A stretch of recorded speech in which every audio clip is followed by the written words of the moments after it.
Fala galera, está no ar mais um Connect Work e o convidado de hoje, um convidado mega especial, é o diretor do grupo empresarial PCI, Pablo Vitorazzi. Seja bem-vindo, meu amigo. Obrigado, Claudinei, pelo convite. É um prazer estar aqui com você nessa tarde e muito honrado por poder representar aqui o grupo, né, que a gente representa, que é o PCI. Meu amigo, primeiramente é uma honra você disponibilizar esse espaço, esse tempo seu para estar aqui batendo esse bate-papo com a gente. Com certeza muitos ensinamentos sairão daqui agora, hein? Mas vamos lá, Pablo, eu quero saber, conta pra galera, eu gosto sempre de começar, quem é Pablo Vitorazzi? Como que começou essa história, essa trajetória, de onde você vem, quais as suas raízes? Então, Pablo, um menino que começou desde muito novo, né, empreendendo em busca de um objetivo.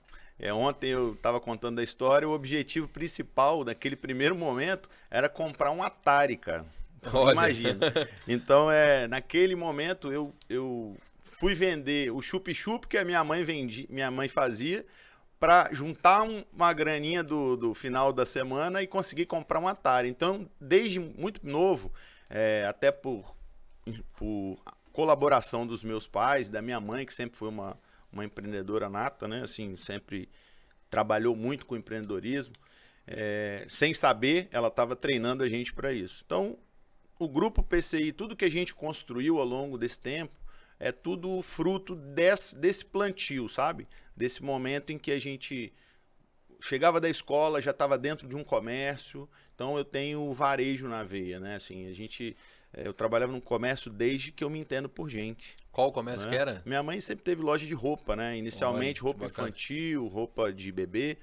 E eu fui estoquista, eu passei, sabe aquela fase que você passa por todos os setores da empresa? Que bacana. E eu falo isso com todo mundo, assim, cara, você quer aprender a trabalhar naquela empresa?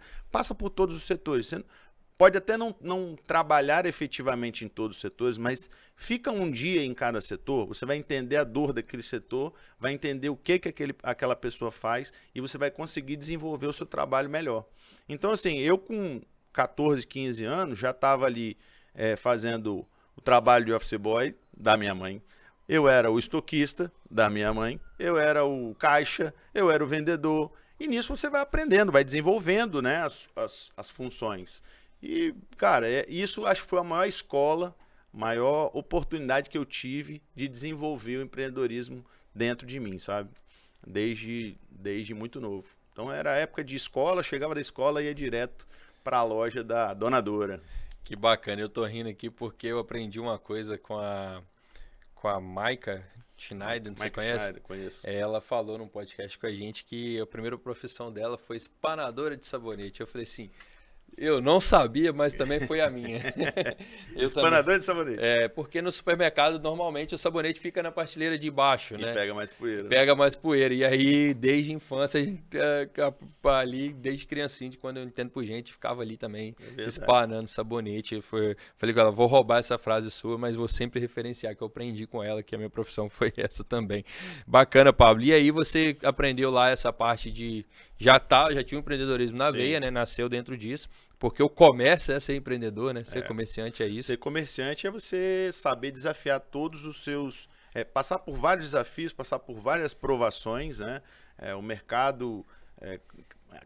passa ano, entra ano, surge uma crise, na época ainda aquela situação do dinheiro, perdia valor, tinha muita inflação. Então, eu sou dessa época que ainda tinha inflação, né? Uma inflação alta, diferente de hoje, que é mais controlada. Então, o comércio tinha que remarcar, né? E eu fazia essa parte do remarcador também. Provavelmente no supermercado você também deve ter passado por tirava isso. O precinho ficar ali, tirando o preço outro. e botando outro. Então, cara, isso é a maior escola unha, que... Né? Acabava com a pele da unha todinha que fica tirando. Então, a maior escola que eu tive na vida foi essa. Aí é óbvio que para empreender e para me desenvolver, para poder criar um plano de negócio, para assim partir para algo meu, eu também fui me especializar, fui fazer faculdade, aí fui buscar conhecimento, fui buscar fazer a faculdade de administração, aí me formei em gestão, depois fiz MBA, e aí fui desenvolvendo, fazendo um trabalho de desenvolvimento pessoal. Mas a escola principal, cara, é a escola da prática. É aquela que você está ali no dia a dia e que você sente as dores de quem está vivenciando aquilo. Independente da idade que eu tinha, eu já tinha maturidade, já entendia que aquilo ali é o que ia me levar aonde hoje eu tô. Porque eu já sonhava naquela época e visualizava isso muito nos meus sonhos, mentalizava isso, na verdade, e acabava sonhando que um dia eu ia ser um alto executivo. Aí a ideia, a imagem na cabeça era sempre da pessoa engravatada, com terninho, com gravata e tal, coisa que hoje eu nem gosto de usar. Não uso gravata no dia a dia, não uso terno, uso muito pouco, só em algumas ocasiões. Como essa que eu tô aqui hoje de blazer, mas eu normalmente normal, no meu dia a dia eu não uso. Sim. Porque eu prefiro estar conectado com o meio em que eu que eu tô orbitando, né? Porque eu tô orbitando entre restaurante, entre loja de carro, empresa de informática. E nesses ambientes eu não estou... não é um ambiente formal para eu estar exatamente de terno ou de blazer e algo parecido. Então, não... Não porque você gera um rapport com a grande maioria dos seus clientes, né? Então você tem que estar em sintonia, com certeza. Inclusive, quando eu estava lá na gestão do supermercado, também minha vestimenta era totalmente diferente. Hoje, como a UR, a empresa que eu tô, ela é diretamente ligada à gestão de negócios, então exige um pouco, uma apresentação diferente, e isso faz parte do negócio. Não vão então aqui para ser hipócrita, que não faz parte, né? Eu tô falando do meu, até porque eu não me sinto confortável no ambiente em que eu tô atuando, né? Então, isso aí. Eu vou visitar os restaurantes, e aí eu tô dentro do shopping, tô visitando, entro na coisa, acabo entrando. Mais informal, tal. Pega cheiro, né? Então não é confortável, não é legal. E isso faz todo sentido. O que você falou tem uma importância tão grande que as pessoas não têm. É você entender a ambiência que você tá. E se isso te gera valor, te gera resultado, você tem que lidar com aquela ambiência. Não adianta você chegar numa obra, por exemplo, eu sou engenheiro civil, eu chegar na obra do jeito que eu tô vestido. Você não conecta, cara, eu não conecto com ninguém, ninguém vai me dar nem um pouco de atenção. Então, assim, tem lugares e lugares, tudo tem o seu posicionamento, tem a sua estratégia, e isso faz sentido em qualquer área business que existe, né? Qualquer área do empreendedorismo, de empresas que existe. Mas vamos lá, continua essa história. Aí o Pablo, que era empreendedor, que aprendeu desde cedo tudo isso daí. Então, aí saiu da faculdade e foi participar, e foi entrar, na verdade, numa empresa de software, né? Essa empresa de software... De TI. Ela gerenciava algumas empresas no estado, CRM, que era... Os programas de CRM, de controle de estoque, de gestão, né, eram fornecidos por essa empresa, inclusive a Chocolates Garoto, na época. Então, a gente começou a trabalhar... eu comecei ali como um treinador, né, como uma pessoa que treinava a equipe de vendas, a equipe de cadastro, para utilizar o software. Então, eu com pouca idade, com 18, 19 anos, eu estava ali treinando, eu estava ainda na faculdade, eu não tinha formado ainda, eu estava ali treinando as equipes.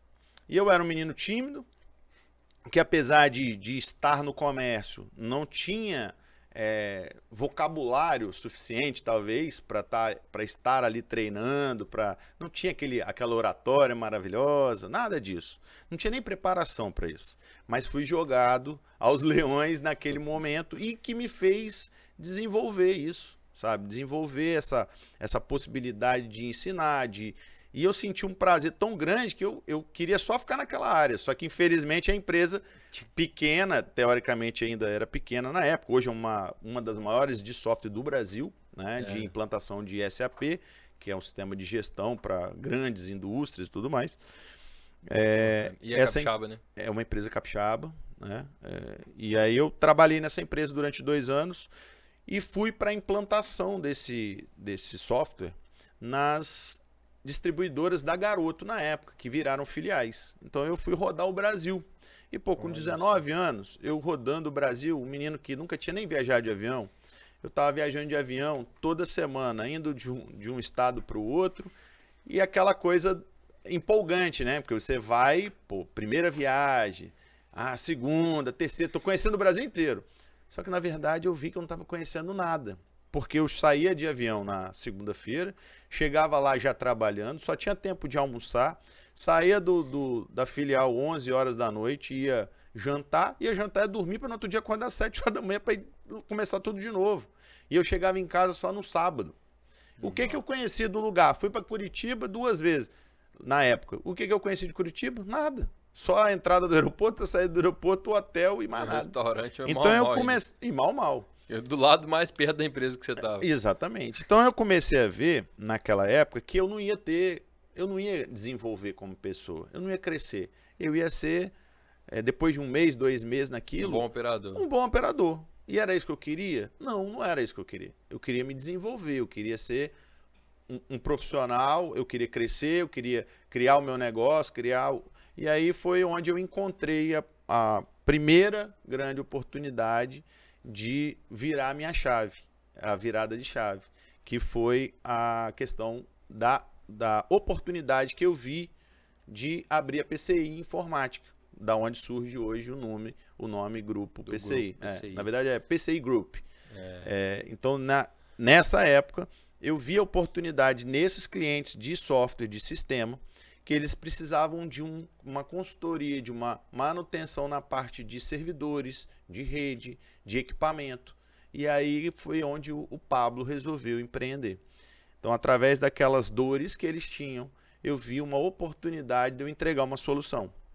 E aí virou a PCI Informática, solução para o seu negócio. Na época tinha essa coisa do slogan ainda muito forte, né? E eu criei isso de supetão, assim. E durante muitos anos, a PCI foi a empresa que me... Na verdade, foi a empresa que me originou como empreendedor, com o CNPJ, com empresa constituída, e ela fez 22 anos agora, em julho. Olha só, né? Que bacana. Também é muito difícil hoje você manter uma empresa por 22 anos no mesmo ramo de atividade. E ela que me trouxe até onde eu cheguei, né? Assim, com todas as outras empresas e tudo mais. Então, toda a gratidão que eu tenho em virtude desse trabalho que a gente fez na PCI ao longo dos anos. Então, sempre entregando solução, qualidade, bons relacionamentos, que é sempre o mais importante. E na época, o boca a boca, que era muitíssimo importante, ainda né? Mas talvez menos do que a internet. A internet hoje escala muito mais, óbvio, mas no serviço que a gente prestava naquela época e que presta hoje de forma diferente, era o principal, era o boca a boca. Então os próprios clientes indicavam outros clientes. Não tinham muitas empresas que prestavam esse serviço e a gente, obviamente, surfou essa onda durante muito tempo sozinho. Hoje tem grandes... Ou sozinho não, minto. Não vou dizer sozinho, que aí é muita pretensão minha, mas com poucos concorrentes diretos, assim, né? Com pouca gente trabalhando, ou tinha até mais gente trabalhando, porém com baixíssima qualidade ou com péssimo atendimento, porque meio que esnobava o cliente. Tipo assim, só tem 3 para atender, se você quiser, você vem até mim. E a gente fazia diferente. Eu ia até o local, eu conversava, eu apresentava o negócio para o cliente de forma simples, clara, sempre muito transparente, para deixar a pessoa à vontade para o que ela quisesse. Olha, você tem essa opção, como a gente estava conversando agora aqui com o Nicola. Que também já foi um parceiro de negócio, já fez. Inclusive, conexão, né? Incrível, né, cara? Reencontrar ele depois de 12 anos aqui foi muito bacana. E por acaso, né? E por acaso. Conexões. A mesma coisa que a gente acabou de falar ali. Eu falei de uma situação e ele já me entregou uma solução mais em conta. Ou seja, eu preciso trocar aquela porta? Não. Você pode pintar ela e fazer um bit. Ok, já me entregou uma solução. Ele já conectou comigo. E é o que eu fazia lá no passado. Né? O que eu fazia e que eu faço hoje, mas eu quero dizer, naquela época... Era um diferencial. Era o diferencial. Né? Eu ia entregar uma solução, eu apresentava 2 opções para a pessoa, 3. Olha, o melhor é esse caminho.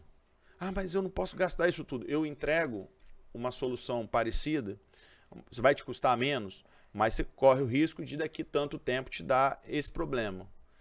Quer correr o risco? Mas eu te apresento. Então, assim, eu sempre entreguei soluções que pudesse caber no bolso da pessoa. Entende? Não para fazer gambiarra. Para a pessoa sentir confiança. Não, o cara não está querendo só tomar meu dinheiro. E acho que é o primeiro princípio. Eu não vou para um negócio só para tomar o dinheiro da pessoa. Nem deve. Nem né? deve, né? Tem que gerar valor. Primeiro valor primeira coisa, eu tenho que gerar valor. É. Eu tenho que entregar valor, né? Entregar e da forma mais transparente, mais clara possível. Pablo, isso é tão importante que você acabou de falar, porque a gente está numa onda de empreendedorismo, né? Todo mundo fala, eu sou empreendedor, e as pessoas querem empreender com a visão de que eu vou ganhar mais dinheiro, eu quero ter dinheiro. Gente, empreender, o primeiro ato de empreender é solucionar a dor de alguém. E solucionar a dor de alguém é gerar valor para aquela pessoa. E aí você escala se aquela dor é condizente em várias outras pessoas, e isso é escalável, e isso é o princípio de empreender. Não é sair por aí falando, vou sair do CLT e sou empreendedor agora. Não é isso que funciona. Esse é o maior erro da maioria das pessoas que hoje se propõem a empreender e depois voltam atrás. Ela já sai do negócio pensando, vou ganhar mais e vou trabalhar menos. Né? Muitos empreendedores. Que erro banal, né? Um erro banal. Ele não vai ganhar trabalhar menos, vai trabalhar mais. Ele não vai trabalhar menos, ele vai trabalhar muito mais, né? E vai ganhar menos. Ele pode até ganhar mais depois, óbvio, né? Óbvio. Escalando o negócio. Só mas que ele vai ter que investir, ele tem que abrir mão de alguma coisa, de tempo, de tudo. Vai ter que abrir mão da família muitas vezes, vai ter que abrir mão de estar com os filhos, como a gente que tem filho, de um lazer. Por quê? Porque você tem compromisso ali para cumprir. E cara, uma das coisas que eu sempre fui, assim, é muito comprometido com os meus clientes. Então eu não deixava a peteca cair. Eu tava ali e eu já trabalhei muitos e muitos. Sábados, domingos inteiros. Aí eu pegava, poxa, bicho, domingo é o dia que eu tenho para descansar, mas o cara tá parado, eu não posso deixar ele parado. Segunda-feira ele tem que abrir a loja. A loja dele tem que funcionar. E a pessoa me pagando. E ela pagava o preço que eu pedisse, né? Mas eu ia para lá e cobrava o preço normal, entende? É isso aí. Então, assim, é a forma de pensar, tá, Claudinho? Porque minha forma de pensar. E a minha é condizente com a sua, sem dúvida. O que eu acredito, assim, que quando você agrega esse tipo de valor pro seu cliente, ele vai virar um relacionamento para você. Você já não vai ser mais um prestador de serviço. Você vai ser o cara que resolve o problema dele. Quem resolve o problema é amigo, já é relacionado. Então, quando a primeira coisa que ele pensar naquilo, o primeiro nome que vem é Pablo. Exatamente. Esse relacionamento eu tenho com clientes, que eu posso citar vários aqui. Eu tenho clientes de 23 anos. Aí você, Pablo, mas você tem empresa 22, como é que você tem cliente de 23? Porque um ano entre a saída da empresa e a abertura da PCI, eu fiquei meio flutuando como autônomo, né? Na época ainda não tinha essa facilidade de abrir um CNPJ, de ter uma empresa, não era tão simples. Então, eu estou falando de 23 anos atrás. Aqui e prestava serviço eu prestava o serviço de forma informal, né? E como autônomo mesmo. Então, durante um ano, eu trabalhei como autônomo. E esses clientes de 23 anos atrás são meus clientes até hoje. E o que é mais legal, desses clientes da PCI, que são meus clientes até hoje, são meus clientes no garagem. E se eu abrir uma loja de roupa, ele vai ser meu cliente na loja de roupa. E se eu abrir um salão de beleza, a mulher dele vai ser minha cliente no salão de beleza. Porque eu tenho você certeza tem relacionamento com ele. Porque eu criei esse relacionamento de confiança, de credibilidade. De valor. De valor. Então, o mais importante é isso. Eu não vendi uma solução. Eu entreguei ao longo desse tempo todo essa confiança, essa credibilidade, esse valor que ele vê em mim. E aí, isso condiz que você tem mais de uma empresa. Você já começou a falar da Garage Select. Já conta um pouco aí da história da garagem, dos restaurantes também. Então, antes do garagem, a gente passou por outros negócios, né? Eu flutuei, por exemplo, entre transportadora. Né? A transportadora é algo muito complexo, é algo que eu nunca tinha trabalhado, uma margem muito apertada. E peguei uma época muito difícil do Brasil, um período que o mercado estava em crise e a gente sofreu muito e por final a gente acabou encerrando. Essa é outra situação que as pessoas têm que avaliar. O empreendedor, ele nem sempre acerta. Claro, né? claro. Nós somos humanos, a gente erra. Então, por mais que eu faça um planejamento, que eu tenha tudo estruturado, que eu tinha nesse caso a transportadora, sócios que eram atuantes, que estavam presentes, mas o negócio não virava. né? Então, depois de 2 anos, a gente dando martelada, murro em ponta de faca, a gente resolveu desfazer da transportadora, vendemos e tudo mais, saímos da operação e entregamos a operação. E aí cada um foi para o seu ramo de atividade, cada um dos sócios na época. Sim. Então foi uma tentativa, valeu muito por experiência, porque eu aprendi muita coisa que eu não tinha conhecimento, né, da área de transportes. A gente fazia um transporte interestadual, transportava carga pesada, 35 toneladas. Pelo Brasil inteiro. Então, assim, foi um período de muita experiência. Tudo a gente tem que tirar proveito, né? Então, nesse período foi um período que a gente conheceu uma área, para mim, desconhecida. Depois, tentei ainda lançar a PCI no varejo, depois da transportadora. Tentei trazer ela para o varejo, que não era o meu negócio. Meu negócio, desde o início, sempre foi o B2B. Eu sempre trabalhei para empresas, para pequeno, e eu tinha um nicho que era o pequeno e médio negócio. Também não tinha o foco de atender a grande empresa, o grande negócio. Eu ia atender o pequeno e o médio. Na Grande Vitória, na época, eu tinha capacidade para isso. Atendia Linhares, acabei atendendo Linhares, Aracruz, Colatina e tal, mas era dentro do Espírito Santo. E resolvi empreender dentro da própria PCI e trazer um novo empreendimento para ela, agregar o varejo. E aí eu fui para o mercado, fui para a rua, botei uma loja de rua. Além do negócio que a gente já tinha, a gente foi para o varejo, aquele varejo de ponta, de bairro, de tudo mais. Acabou funcionando por 2 anos também, e a gente, eu competi com grandes varejistas que na época lançavam computadores em 10, 24 prestações e tudo mais, era muito difícil.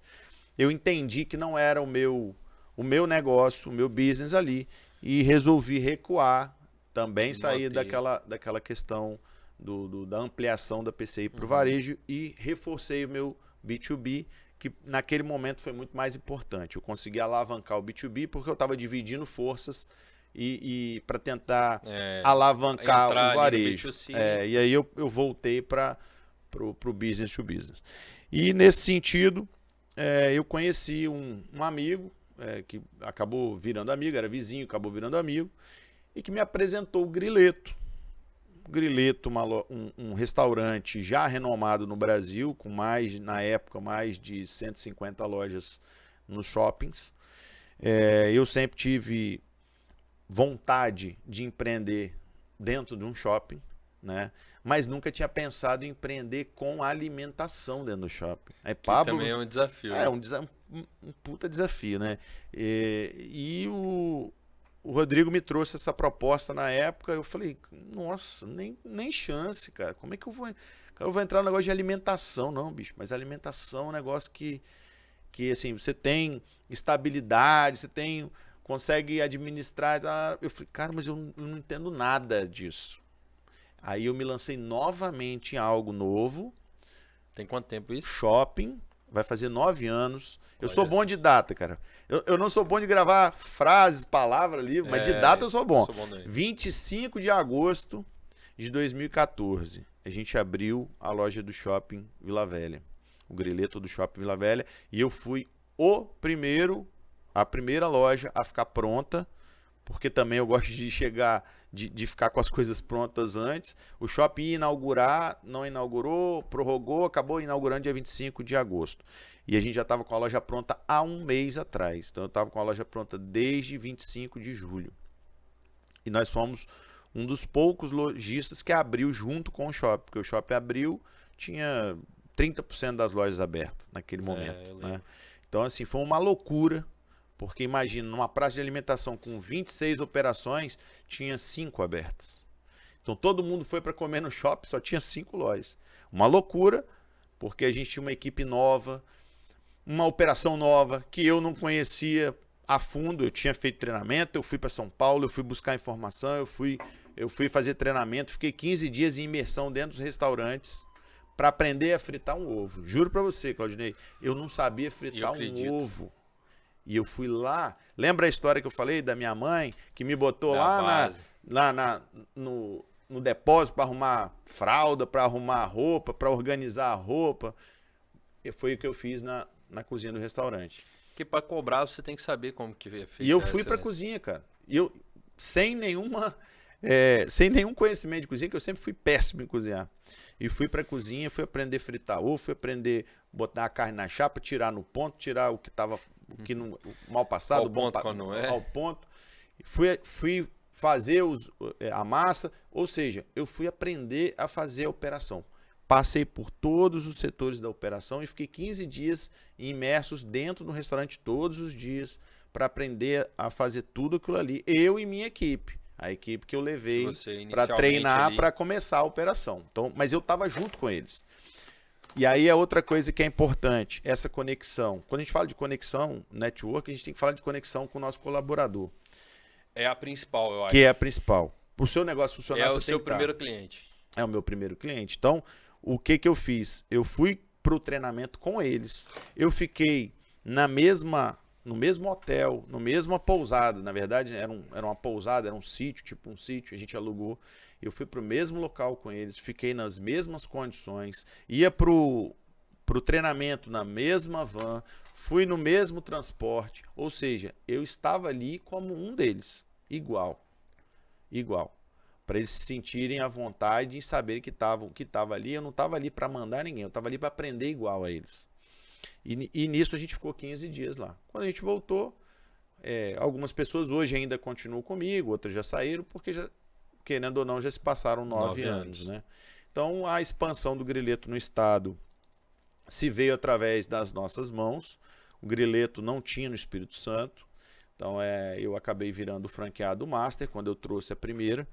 E dali eu expandi depois para a segunda, que foi o Shopping Vitória, e depois para, agora por último, que é a Caçulinha, que é do Shopping Boulevard Vila Velha. Então o Grileto, nós estamos falando aí de 3 operações em shoppings hoje. E o Garage, como é que surgiu? O Garage, primeiro, de uma paixão, né, de carros, por carros, desde muito novo.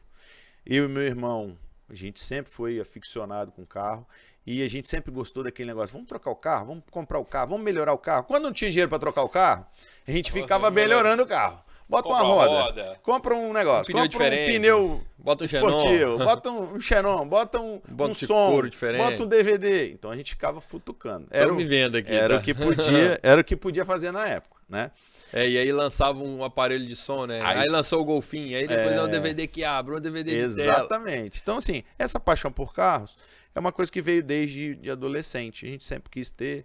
E eu ainda estou à procura de um carro que foi o meu primeiro carro. Foi um Santana Sport 2000, branco, com a faixinha preta, vinha Sport, motor 2.0 AP, quadradinho, aquele frente quadrada, que até hoje eu estou à procura de achar ele novamente. Eu vou achar.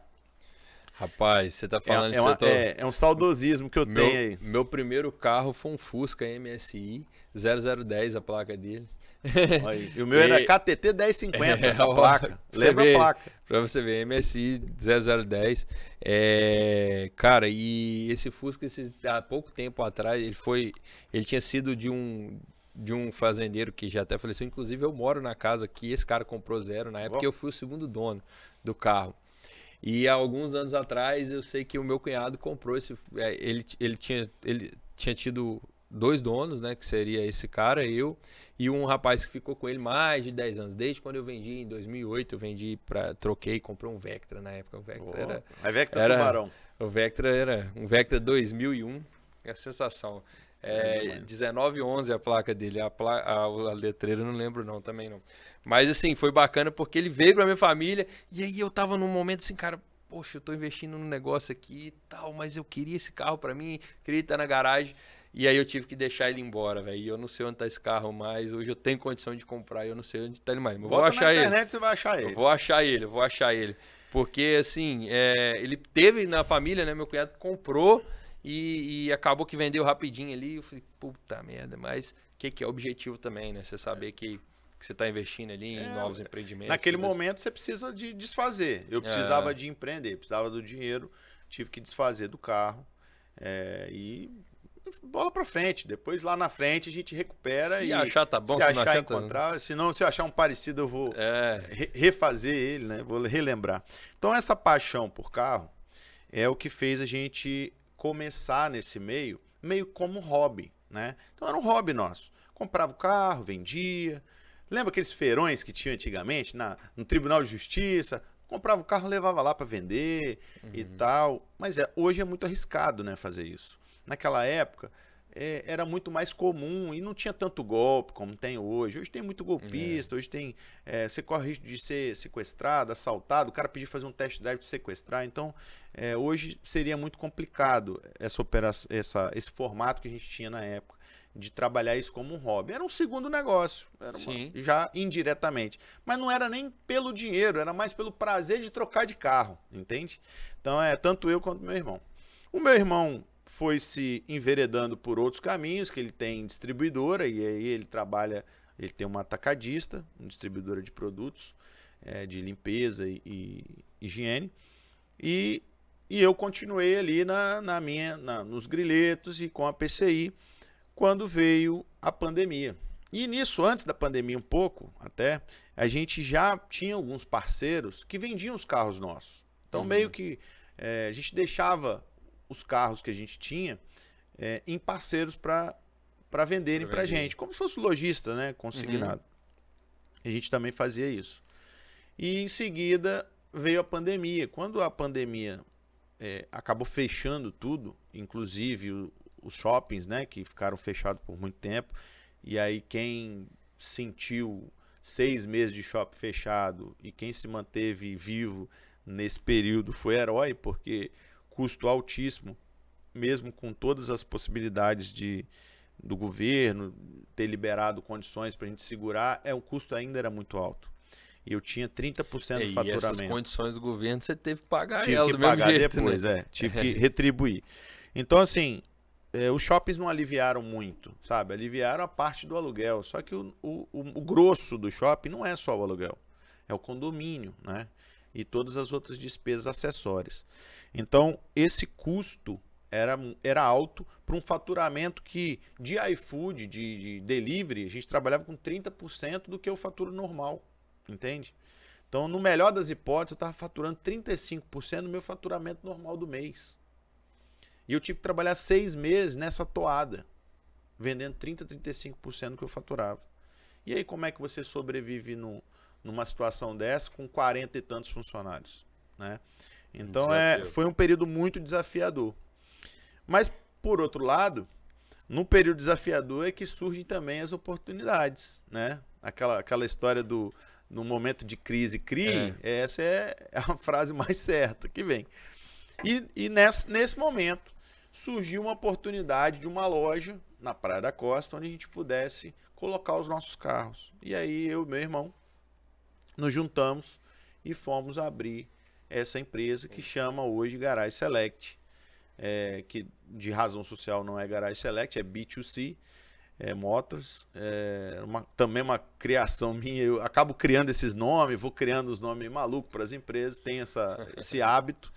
E fui desenhar a logo, também não sou de criação, mas fui desenhar a logo e queria uma logo que fosse objetiva, que fosse simples, que fosse atraente, que fosse comunicasse bem com o meu público e tal. Então a gente criou uma logo, mandei para o pessoal da arte fazer e tal, e quando fizeram falei, é isso.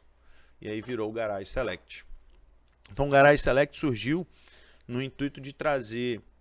No primeiro momento todo mundo achava que era só de carros de luxo, que era só de carros premium.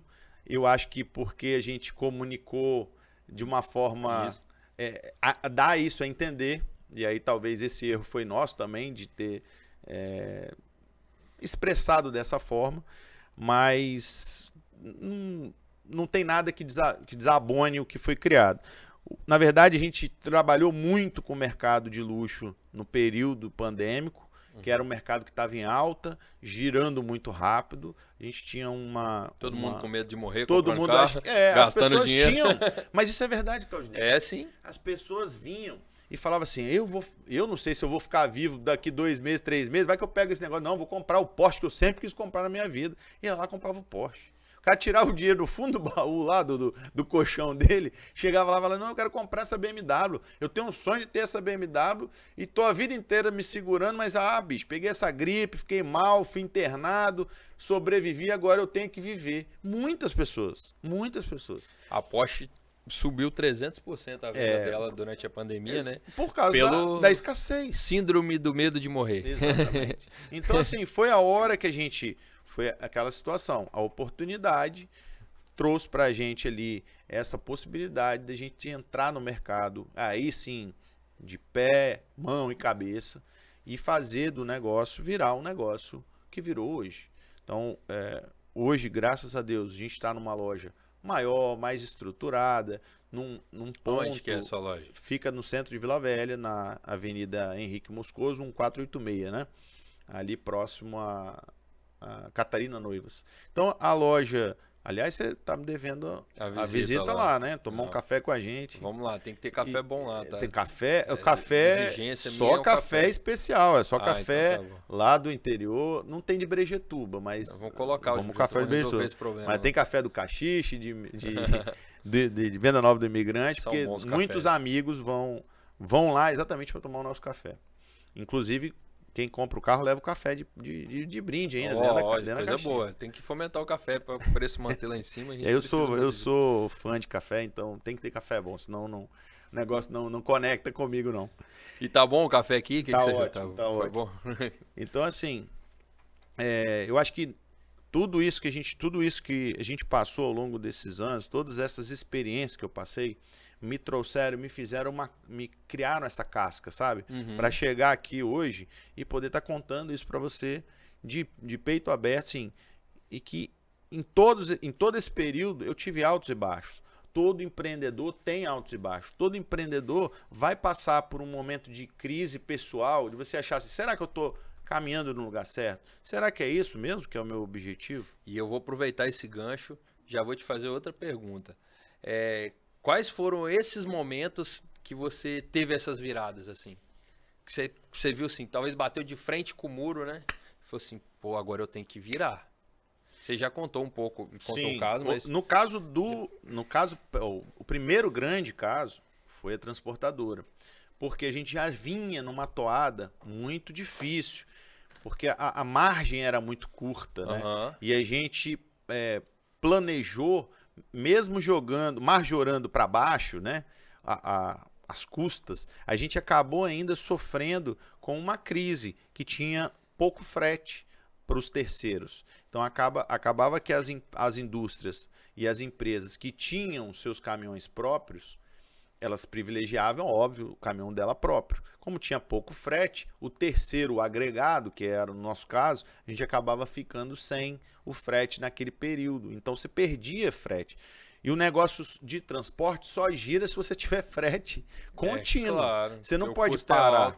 Você não pode parar, né? Então o negócio tem que continuar rodando.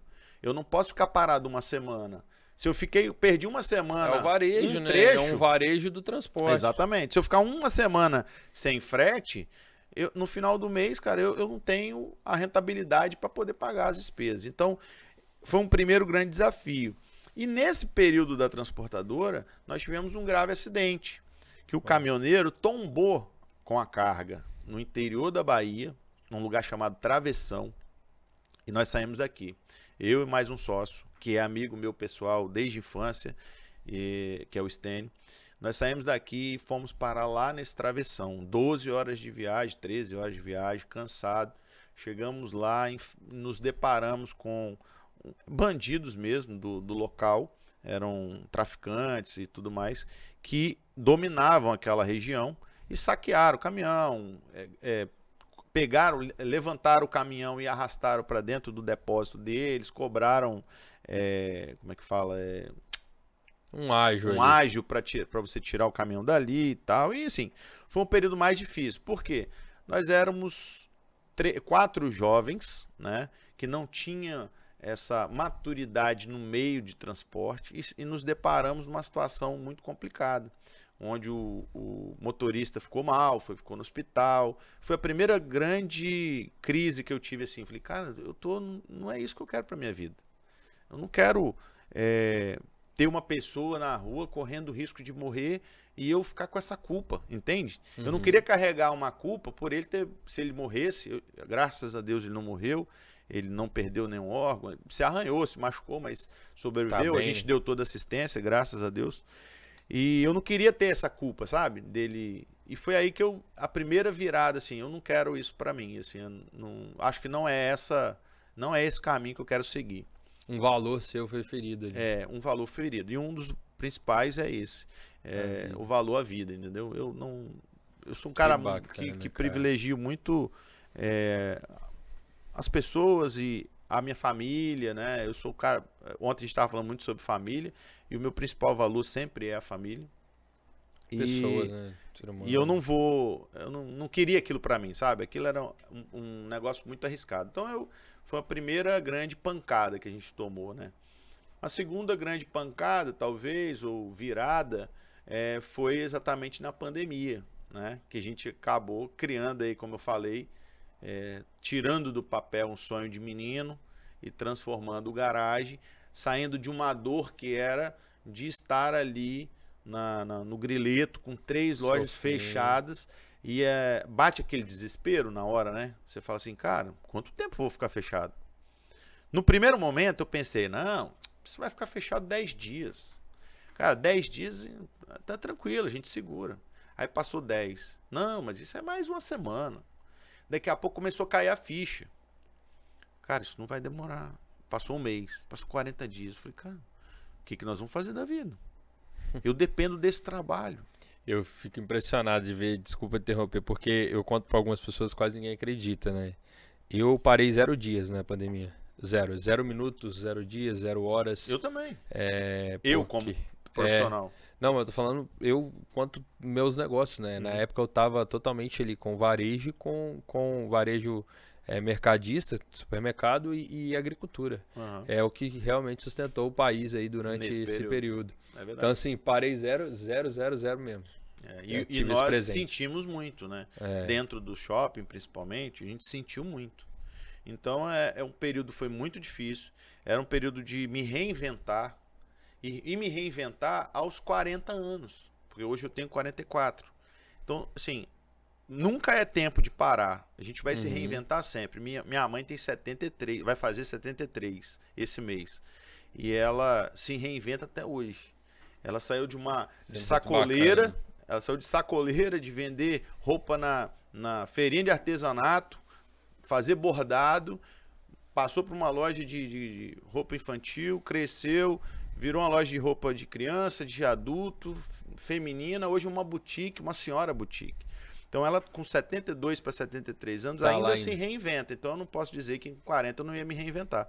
Mas foi um desafio me reinventar aos 40. Foi uma virada aí. Uma virada. Um desafio nos reinventar aos 40 anos e botar no papel aquele sonho de adolescente, de ter uma loja de carro e tudo mais. Que é o nosso xodó hoje, nossa caçulinha. O quanto que é bacana, né? Porque assim, um sonho de adolescente, uma paixão aos seus 40 anos foi se realizar. Isso aí serve para você que tá aí talvez com um sonho e você que já tem seus 40 ou até 50, 60 anos, não sei, se não realizou seu sonho, nunca é tarde, né? Nunca é tarde. Nunca é tarde, porque a oportunidade pode surgir a qualquer momento e não existe certo ou errado no seu processo. Existe um momento, escolhas que você fez. A gente estava comentando hoje no bastidores aqui com algumas pessoas sobre escolhas. E muitas das vezes a gente faz escolhas e fica com aquela dúvida. Será que eu fiz a escolha certa? Gente, faz a escolha, né? Eu não consegui chegar nesse nível de ter a consciência se eu fiz a escolha certa ou não. Nunca vou ter, eu acredito. O que eu tenho consciência é o seguinte, que eu pego essa escolha e faço ela ser a melhor. Exato. Então, assim, eu não excluo a outra. Tomei a decisão aqui agora. Falei assim, eu decidi que eu vou levar esse copo aqui lá para casa hoje. Isso pode ter uma consequência. Se o copo não for meu, se não... Beleza.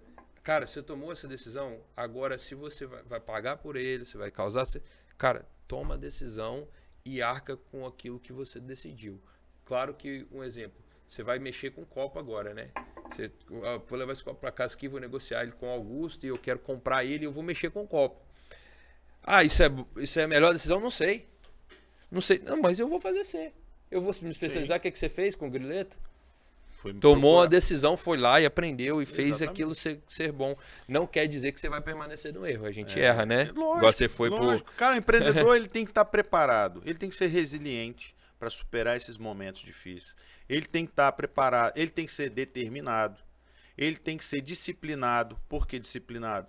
Porque ele não vai pensar que vai trabalhar 8 horas por dia. Que ele não vai trabalhar. Cara, se você não se dedicar, não der seu sangue, não botar a sua cara ali, não botar... Você tem que arriscar, você tem que tirar do bolso. Ontem eu comentei sobre isso também. Muitas vezes a pessoa quer empreender, mas ela não quer tirar do bolso dela. Ela quer manter o mesmo padrão de vida, legal. Ela não quer perder nada. Ela quer empreender porque ela quer ficar rica. Ou porque ela quer trabalhar menos, igual a gente já falou. Mas ela não quer tirar nem o dinheiro do bolso para empreender. Ela quer pegar de alguém. Do pai, da mãe, do irmão. Não, você entra aqui de sócio do negócio. Cara, bota a cara pra bater, irmão. Entra no jogo. Cara, o jogador que fica ali só no treininho. Joga o treininho, não, eu já sou jogador. Aí vai pro jogo, o cara não corre. O cara não vai lá pra área. Não adianta nada. O cara não volta pra defender. Depois vai ser banco, não sabe por quê. Não sabe por quê. Então, bicho, não adianta. Bota a cara pra bater. Vai pro jogo. E bota o dinheiro, arrisca, irmão. Isso aí. Você falou uma coisa bacana aí, e eu tive uma entrevista com meu pai, que é a minha grande referência de empreendedorismo, me ensina muito. E aí eu fiz uma pergunta para ele, falei assim, pai, juros altos, tal, o que você acha de empréstimo, tudo? Ele falou assim, 80% do meu crescimento eu arrisquei. Eu peguei empréstimo e tal. Só que a conta é uma conta de... Vamos fazer uma conta de boteco agora, né? Aí eu falei assim, mas explica como que é essa conta, porque 80% pegando dinheiro no banco, porra, vai se endividar e pode dar errado. Não. O negócio é o seguinte, você vai empreender em criar cardenetas agora. E você está trabalhando com copo, né? Você vai trabalhar com copo, a sobra do copo vai investir aqui. Aí, tá, mas a sobra do copo, se eu for esperar juntar, vai demorar 10 anos. Não, mas aí você vai lá no banco, vai pegar o que você compromete por mês da sobra desse copo, sem comprometer essa empresa, você vai reduzir, claro, a sua retirada, vai reduzir o seu estilo de vida pessoal, vai tirar isso daqui para pagar aqui, porque aqui pode dar errado. É novo. E aí você vai perder o que tem aqui no início. Então, é o que as pessoas... Foi igual você falou, ela quer empreender, ela quer começar, mas ela vai lá no banco e pega lá 100 mil reais, começa a empreender, já precisando daquilo no outro dia, cara. Não dá. Então, assim, você pode trabalhar alavancado, e tem formas de você trabalhar com alavancagem financeira, só que você tem que estar preparado para isso. E tem que ter a confiança de que o negócio está rodando. Mas para fazer o negócio rodar, você tem que fazer o quê? Testar. Tem que botar no mercado. É isso daí. Vai para o mercado, testa, executa, vê que o negócio vai rodar. Funcionou. Tá lá 1, 2, 3, 4, 5, 6 meses funcionando. Cara, o que eu preciso fazer para alavancar o meu negócio? Busco uma alavancagem no banco? Posso buscar. Porque aí eu tenho como calcular, tenho como mensurar se o que eu vou captar vai me dar rentabilidade suficiente para pagar os juros, sobrar e me dar lucro. Entende? Isso aí. Então, não é errado pegar o dinheiro no banco. O problema é que as pessoas vão pegar o dinheiro no banco antes de fazer nenhum tipo de teste. Já não está sobrando nada. Ela vai lá e pega para arriscar uma coisa que ela não sabe se vai dar. Ela não sabe nem se vai dar o lucro. Né? Ela não sabe nem se o negócio vai funcionar. Aí pega o dinheiro no banco e fica confortável. Pô, tô com dinheiro na conta. Aí, às vezes, primeira coisa, vai lá, poxa, tá precisando trocar meu celular? Aí bota a desculpa na cabeça que o celular não, eu tenho que ter o iPhone 15, porque para tirar foto precisa ser o 15. Não precisava ser o 15. Podia ser o 10, podia ser o 11, que tirava do mesmo jeito. Mas a desculpa na cabeça da pessoa é que precisava ser o 15 para tirar foto melhor. E aí ela já começa a gastar o dinheiro do financiamento que era para alavancar o negócio. Isso aí. Então, assim, não é o problema você comprar o iPhone 15. O problema é você não se planejar e usar um dinheiro que era para fazer uma coisa, usar para um benefício pessoal e depois não conseguir arcar com aquelas consequências que é... É o que eu falo, lucro você faz o que você quiser com ele. Você rasga, você joga no vaso, você compra em pudim, pode tudo. Comprar 200 pares de sapato, não tem agora, comprometimento você tem que ter aquela responsabilidade de saber de investimento. E aí eu vou te fazer uma pergunta que eu não fiz para ninguém ainda. Eu acho que o nosso episódio, a gente está chegando em mais de 15 episódios. Quantos anos demorou para você virar a chave investimento e rentabilidade? Médio nas suas empresas. Cara, na PCI, eu vou dizer assim, eu tive proporcional ao que eu investi, eu tive um retorno muito rápido. Porque, primeiro que era serviço, eu comecei com serviço, então o investimento era baixo. Eu tinha um investimento com pessoas, eu tive que contratar pessoas para entrar no negócio. Mas como eu peguei uma época com pouca gente, alavancagem nesse setor, eu consegui fazer um dinheiro muito rápido naquele período, e foi o que me deu a base para eu crescer depois, né? Então eu consegui fazer aquilo, ter um retorno muito rápido no serviço. Então em coisa de 2 anos eu já estava muito bem. Sério, muito bem. Para um menino de 22 anos. Vamos lá. Gente, ele tá falando que 2 anos foi rápido, tá? Foi rápido, 2 anos. 2 anos é rápido. 2 anos é rápido.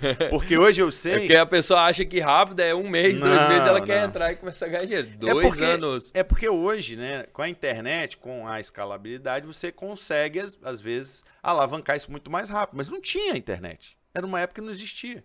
Era boca a boca. Era propaganda de televisão. Mas eu acho que hoje, Pablo...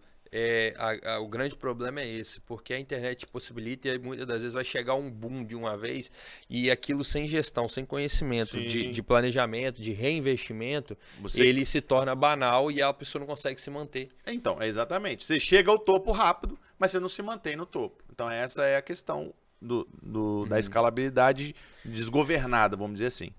Por exemplo, uma loja do Greleto, cara, eu demorei 3 anos para recuperar o investimento. Recuperar o investimento. Então, assim, é fácil você trabalhar 3 anos trabalhando ali só para pagar o investimento? O lucro que ficava era mínimo, era só para manter o negócio, porque não era o meu negócio principal naquele momento. Então, 3 anos de payback. Então, assim, não é fácil. Foi muito difícil. Então, nas lojas do Greleto, em média, era de 2 a 3 anos para recuperar esse investimento. A primeira foi mais porque eu não tinha conhecimento, acabei investindo muito mais. Na segunda, eu já tinha know-how, já sabia o que eu podia economizar. Economizava na obra, economizava no equipamento, consegui cotar melhor, comprar melhor, e aí eu consegui enxugar isso. Praticamente 40% do investimento, então eu consegui ter um retorno muito mais rápido na segunda loja. E na terceira, mais ainda, porque eu consegui negociar com o shopping melhor, negociar melhor os equipamentos. E aí eu consegui mais ainda enxugar o custo da operação. Gente, mas assim... Mas empreender é isso, cara. Você tem que... no garagem, assim, a chave de quantos anos? Que é um investimento maior ainda. No garagem, a gente tem um investimento maior de estoque, né? Hoje a gente fez uma obra maior para essa loja nova, a gente criou um ambiente novo. E nessa loja a gente já teve o retorno, no caso, na pandemia ainda, em menos de 1 ano e meio a gente já tinha um retorno do investimento.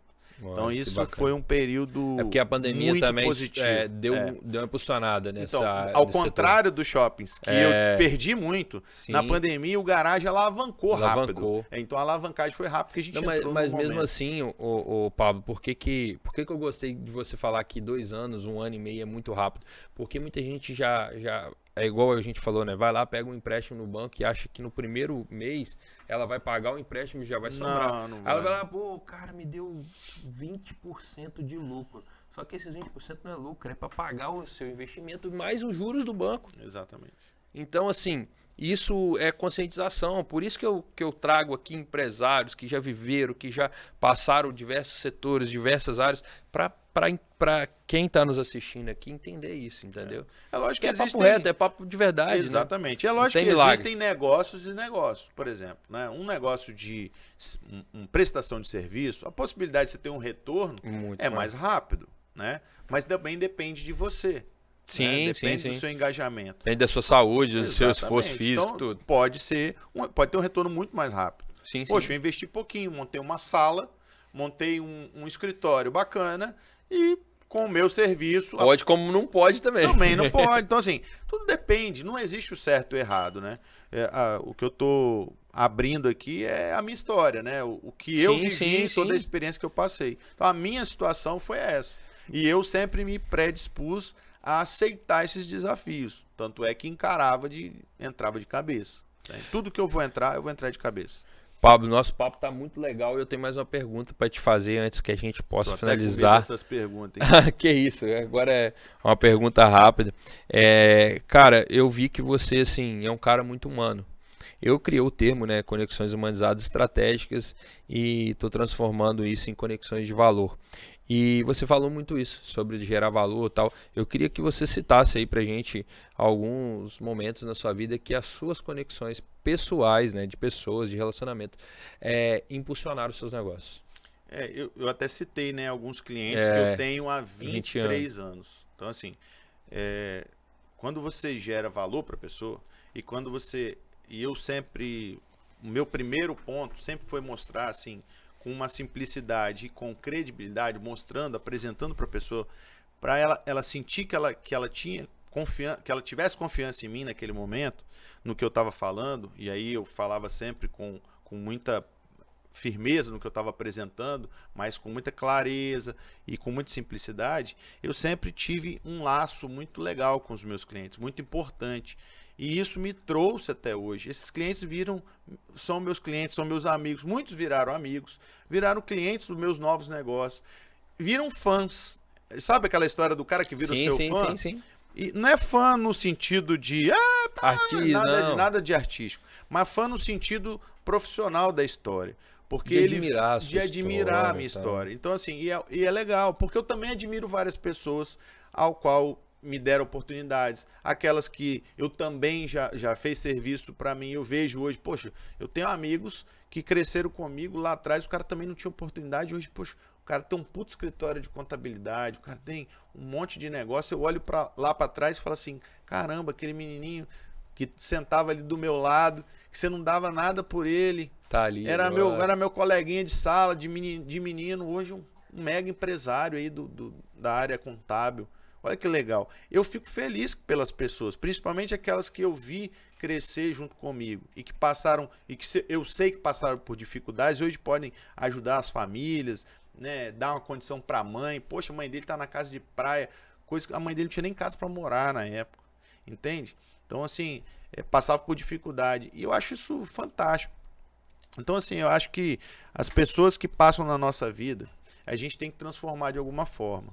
Assim como eu já ajudei algumas pessoas trazendo para os grupos de negócio que a gente faz, trazendo para as entidades a qual eu pertenço, né? Como o Augusto. Pode me convidar, tá? Eu gosto de participar disso tudo. Com certeza. Como o Augusto, como o próprio Johnson, que está aqui nos assistindo, que é um cara que... fantástico, um cara que, assim, tenho muita admiração pelo trabalho dele, porque eu vi ele saindo dali, cara, da praia, da areia da praia, entende?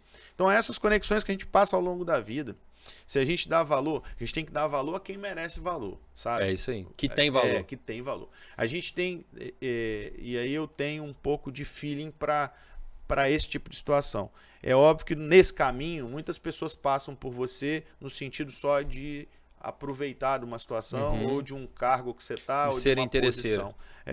E essas pessoas você tem que saber, é difícil, no meu caso, eu sempre tive dificuldade do não, né, da negativa, assim, não quero, não faço. Então, eu sempre fui muito aberto e sempre aberto a todos, a tudo. As pessoas chegavam até mim, eu sempre recebi tudo muito bem, só que muitas vezes algumas pessoas que vinham não vinham com a boa intenção. E aí você tem que ter um feeling de cortar aquela relação. Mas, no geral, eu tenho excelentes clientes, pessoas que viram amigos, pessoas que estão comigo. Quando eu abri o Grileto, o cara vai lá visitar o Grileto. Pô, que legal, pô, agora você vai virar. Mas você vai me abandonar. O cara fala, você vai me abandonar com aquele sentido assim, vou ficar carente do seu atendimento, porque você vai ficar só no Grileto, não sei o que lá, na época, né? Eu falei, não, cara, não tem esse negócio. Nós estamos aí, o Grileto tá aí, ele vai rodar, e garagem a PCI tá lá, e na época não tinha garagem ainda. Hoje tem o garagem, as pessoas vão lá tomar um café comigo, meu cliente lá da PCI, cara. Entendeu? Isso aí. Ou meu cliente do shopping. Porque no shopping eu também assumi algumas responsabilidades por estar desde o primeiro período lá, e fiz muitos amigos, né? A rede de relacionamento dentro do shopping é muito grande. Sim. Você tem ali uma quantidade de empresários e novos empresários o tempo todo. Investidores. Então, o tempo todo você está ali conectado com muita gente. E isso também me contribuiu, me fez desenvolver como pessoa, tanto que assumi a presidência da associação desde o início, praticamente. Eu estou há 7 anos, o Shopping tem 9, eu estou há 7 anos como presidente da associação. Por quê? Porque eu botei a cara para bater. Então, se tem uma mensagem que eu posso deixar, e vou repetir, bota a cara para bater. Entendeu? Vai pro jogo. Aproveita e já deixa a sua mensagem. Se prontifica a fazer as coisas, mas faz com seriedade, com compromisso. Se dedica ao que vai fazer. Coloca disciplina em primeiro lugar. Entende? Mostra que você é capaz, se coloca predisposto a fazer e faça. Honre sua palavra. Honre. Não fica olhando para o quintal do vizinho, a grama do vizinho é mais verde, e esquece do seu. Faz o seu, cara. Todo mundo tem a mesma oportunidade, Claudinei. Hoje eu fui questionado, Pablo, assim, foi bacana você falar isso daí, já encerrando, eu fui questionado por 2 situações hoje. No almoço, uma pessoa falou assim, cara, você podia fazer isso daqui no seu evento, você vai ganhar muito mais. Eu falei assim, olha só, eu posso fazer isso a partir do ano que vem, porque esse ano o meu compromisso é dessa forma, então eu tenho que honrar e eu tenho que honrar minha palavra, eu tendo prejuízo inicialmente ou não, porque a minha credibilidade é o que vai dizer o meu resultado do ano que vem, não é agora. E outra situação de um jantar, conflitou um jantar mega importante com grandes nomes na semana que vem, só que eu já tinha confirmado estar num evento antes com um jantar, talvez não tão importante, só que, cara, não era para ser. Eu sou cristão, eu acredito nisso. Isso aí. Se eu confirmei aqui, eu não vou tirar minha palavra aqui, falando, não posso, surgiu um imprevisto para eu vir para cá. Porque aí na hora que alguém que está aqui souber que eu deixei de vir cá para estar em outra situação, a minha credibilidade com as pessoas se foi. Exatamente. Então assim, você falou tudo. Você é cristão, eu sou cristão, nós somos cristãos. E a primeira coisa que eu coloco em tudo que eu vou fazer coloco Deus em primeiro lugar. E apresento. Tem uma sociedade com Deus, realmente. E eu faço essa conexão. Meu primeiro network é com ele. É isso daí. Entendeu? Porque eu tenho que me conectar com ele. Se ele sinalizar que aquilo é para mim, se aquilo eu sempre vou buscar ele na palavra. Eu sempre vou buscar nas minhas orações se aquilo é o caminho que eu devo seguir. Se essa é a oportunidade que eu devo seguir. Eu sempre vou consultar ele. Então, a minha primeira conexão antes de fazer qualquer negócio é com Deus. Então, mais uma dica aí do Pablo é essa. Não existe fórmula, né? Não existe receita. Não tem. Cada um tem o seu jeito de fazer. O que a gente tem que ter como principal são os valores. Deixe os seus valores florescer. Se coloca à disposição das pessoas. E pense que são elas que vão te levar aonde você quer levar. Então, sozinho, ninguém vai em lugar nenhum. Gere valor para receber valor. Exatamente. Deixe sua mensagem final, meu amigo, já encerrando. A mensagem final é essa. Acredite em você. Busque você fazer o que precisa ser feito. E faça todos os dias. Coloque Deus em primeiro lugar. E busque estar com pessoas que te levam mais longe. Essa acho que é a principal mensagem que a gente deve deixar aí pro dia de hoje. Meu amigo, muito obrigado pelo seu tempo, muito obrigado por estar aqui. Eu estou honrado por ter aprendido aqui com você também. E todos os nossos telespectadores também estão aprendendo. Já vou me encerrando aqui. Gente, estivemos aqui com o Pablo Vitorazzi. Deixou uma história incrível, uma história de vida, de desenvolvimento, de viradas de jogo e deixou muito claro aqui um papo reto sobre empreender, sobre retorno financeiro também. Ficou muito legal. Manda isso aqui para o seu amigo, tá fazendo sentido para você, divulgue. Todas as terças-feiras, às 19 horas, a gente entra no ar com mais um episódio do Connect Work. Obrigado e até semana que vem.